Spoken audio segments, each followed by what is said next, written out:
All right, welcome back to the iWealth podcast. Me and Brad, we're talking about core values and in particular how it relates to this iWealth, right? Yeah. You've got this business and obviously everyone has core values, but they stay on the wall in the back room, right? And well, nobody usually reads it, like it's out of sight, out of mind. Yeah. Maybe I should ask you what your core values are, Matt. Let's do that at the end of the podcast. You might need to think about that. But yeah, I mean, what's interesting is we run what's called Traction in our office, and it's Entrepreneur Operating System. Gino Wickman wrote the book Traction many years ago. And part of the thing, as you get going through Traction, it has you pull out your core values. We've always had core values, I've thought, but it makes you say them. Like you put it in writing and there's a core value statement that you write out to your team. And ours is hardworking, trustworthy, client-centered, servant's heart.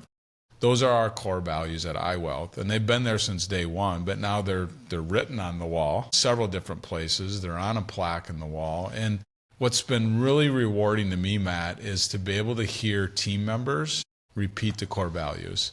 Like I remember a new team member she had been there for 6 months, and someone asked her about how do you like it at iWealth? And she said, well, our core values are this, this, and this. And she said, I really like these core values and I like the people I work with and that kind of thing. So they've almost taken on, a life of their own when you talk about client-centered, trustworthy, servant's heart, hardworking. Like those are just good core values for the firm. This is interesting too, because to have them on the wall is one thing, but when the employee has thought about them enough, internalized them enough that they can use them, whether it be in a conversation or, even at their bowling thing or whatever that is, the fact that that has become part of the culture means it comes off the wall and down onto the actual playing field. And that's the goal in all of it, but it just doesn't happen that often. What's so interesting, Matt, is before we hire somebody, we have this scorecard.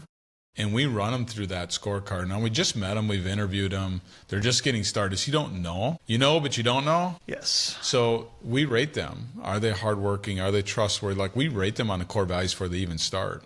And then every quarter, we rate the entire team. Like, my team rates me. My leadership team rates me. I rate them. Like, how are we doing on our core values? And then each quarter we have everyone has a number meeting and we talk about the core values. So they're always front and center. What's interesting is I think we have a better team at iWealth today because of our core values and the way we speak. Like no one should be working for us if they don't have those core values. Like they're just not going to fit in. There'll be a misfit and they're going to have to go. Yep. So I feel very secure that most or all of our team, like we have some new people, but those team members have those core values, which is neat. Secondarily, I've also translated that we probably shouldn't work with clients unless they have that core values. Think of that piece. Like, if your team is aligned on these core values and then you bring in a client that isn't trustworthy, that maybe isn't client-centered or centered around the people they're working with, like there's conflict there. Totally conflict. Yeah, it's interesting to say, okay, we embody them, and maybe that's 1.0, and the holy grail of all of it to work towards is, can you build a client base that embodies the same core values as what the business does? And if you do that, that's that whole thing of like having a tribe.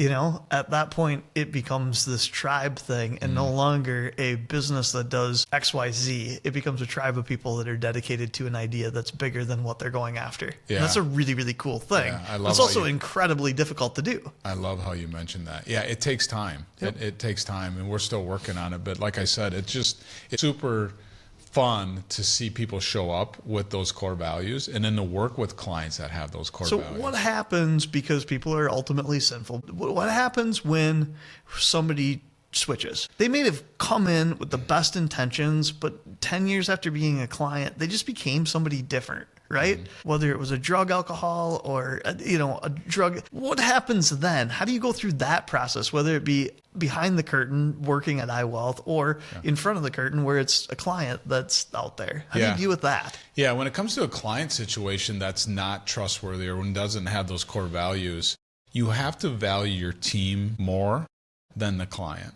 And then you have to have a frank conversation with the client. Like, these things just don't add up, and I'm sorry, but you're not a good fit any longer. Has this happened? Yes. Yeah. Okay. Let us find you a new home. And I've had I've had clients say, wait a minute, you're right. I was over my skis. This won't happen again. And we've made amends. I've had other clients where it's just time, it was time for them to go. Like it just wasn't the right fit.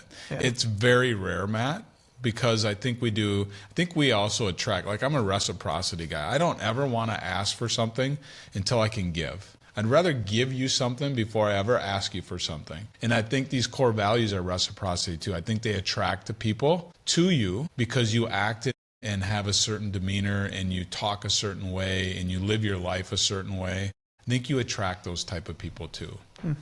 Yeah. I love it. Yeah. Anything else we should know about core values? No, just that they're really important. I think if someone's watching us, think about what your core values are. What do you need? What needs to be a yes for you to be able to move forward when it comes to core values? What won't you accept? And I think then you can start to build on what those are and align your professionals, align your friends with those same core values. Very cool. Yeah. All right. We'll see you back here next time on the iWealth podcast. Thanks, Matt.